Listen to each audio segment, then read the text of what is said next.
La osteoporosis es una enfermedad caracterizada por la pérdida de la masa ósea, disrupción de la microarquitectura y la fragilidad del hueso, que resulta en pérdida de fuerza del hueso y riesgo aumentado de fracturas. La baja gradual de la masa ósea se va acumulando alrededor de las primeras 2 décadas de vida, alcanzando su pic entre los 20 y los 40 años, estabilizándose por las siguientes 2 décadas y luego declinando a una tasa de 0,1 a 0,5% por año. Tras el cese de la menstruación en las mujeres, durante 6 o 7 años pueden llegar a perder hasta el 4% de la masa ósea por año. Después de los 50, el riesgo de fractura osteoporótica es de un 40% en las mujeres y de un 15% en los hombres. Los factores de riesgo corresponden a los siguientes: la nuliparidad, la obesidad o el bajo peso, el consumo de alcohol, el tabaco, el uso de los corticoides, especialmente dosis mayores a 7,5 miligramos de prednisona en periodo mayor a 3 meses y la menopausia precoz.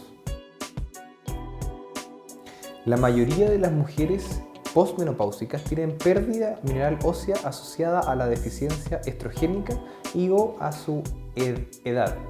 La pérdida de fuerza del hueso está relacionada a muchos factores en adición a la disminución mineral ósea, incluyendo tasas de formación y de reabsorción, la geometría del hueso asociada al tamaño y al grosor de este y a la microarquitectura.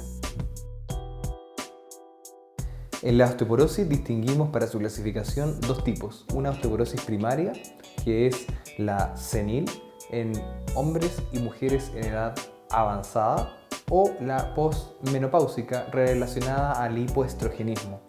En segundo lugar es la secundaria, que es secundaria a patologías concomitantes, como por ejemplo el hipertiroidismo, el hiperparatiroidismo, el hipercortisolismo, el déficit de hormona del crecimiento, el hipogonadismo, la insuficiencia renal crónica, etc. También esta puede ser debida a fármacos, como los corticoides, la fenitoína, los inhibidores de la aromatasa, la heparina, etc. Y también podemos considerar a la inmovilización como causa de osteoporosis.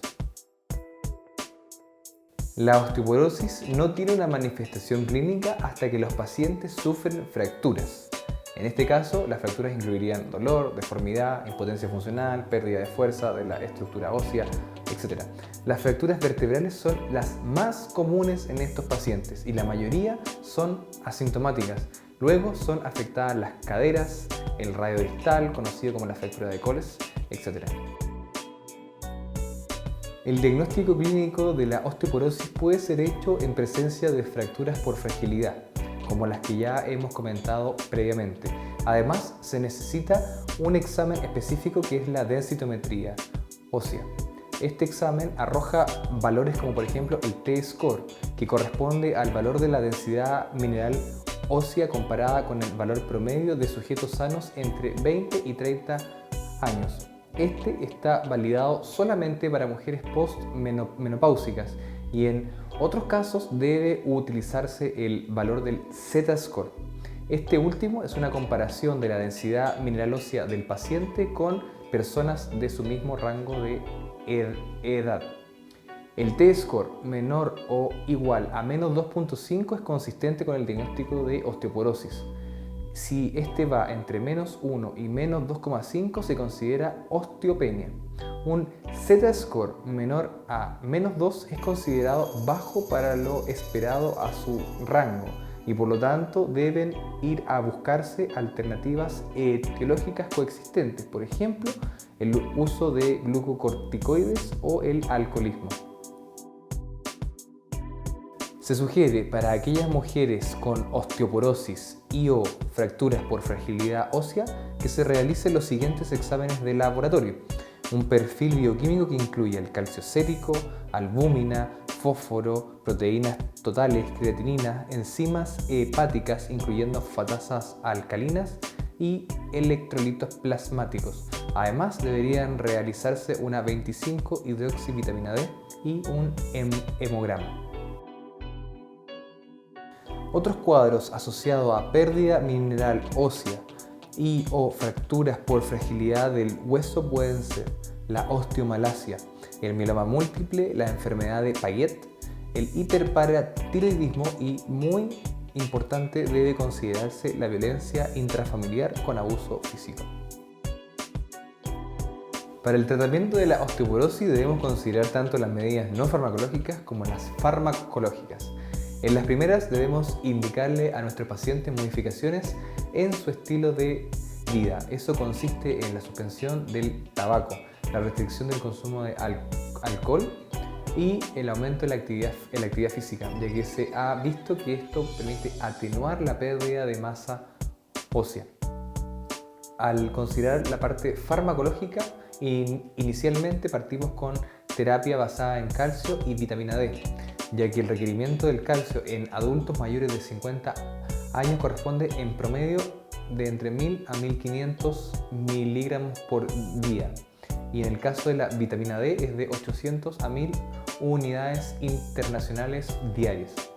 Generalmente las formulaciones farmacológicas contienen 500 miligramos de calcio y 400 unidades internacionales de vitamina D. Por lo tanto, va a ser importante indicarle a nuestro paciente que consuma por lo menos 2 comprimidos de este diarios. Finalmente, debemos considerar los bifosfonatos como tratamiento farmacológico de esta enfermedad. Estos son medicamentos que se depositan ávidamente en el hueso en zonas de resorción ósea, inhibiendo a los osteoclastos, con una comprobada efectividad en la disminución del riesgo de fracturas por osteoporosis. El más utilizado es el alendronato, en dosis de 70 miligramos por semana vía oral. Los bifosfonatos deben ser administrados en ayuna, con abundante agua, y el paciente debe permanecer de pie por lo menos durante 30 minutos. Esta indicación se debe a que, de forma muy frecuente, genera esofagitis, intolerancia digestiva o úlceras.